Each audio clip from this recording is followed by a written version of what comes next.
Hi, Brendan here with another episode of Coach Gee TV.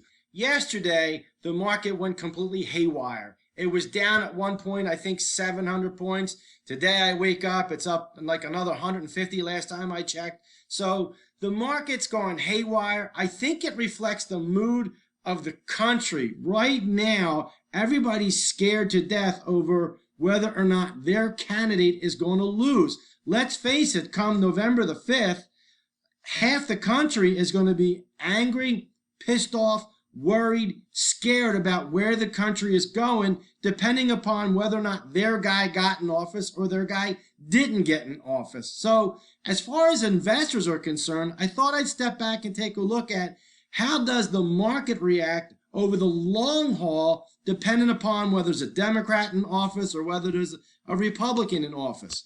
So if you step back and take a look at it, when there's been a Republican in the office, going back all the way from 1927 through 2018, 45 years, the market is up 787%. Annualized, that's 4.95%. That's 5 years. So if you're in the market and every 13 years, based on these numbers, your principal is doubling. Not too bad. Not too much to worry about.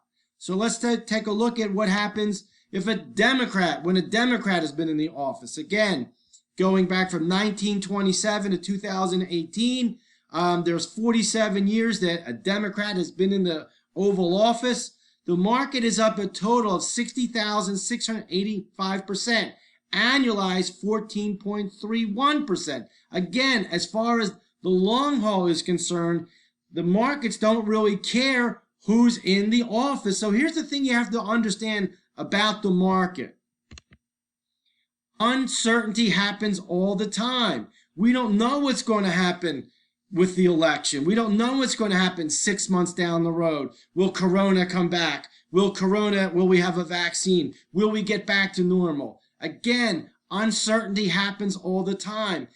As far as investors are concerned, as far as the market is concerned, that's already factored in. The market doesn't care about where it was yesterday. It cares about where it's going. The next 100% move in the market has always gone up. So get out, vote, do your patriotic duty, but don't make any moves based on panic or fear over who wins the election. Bye.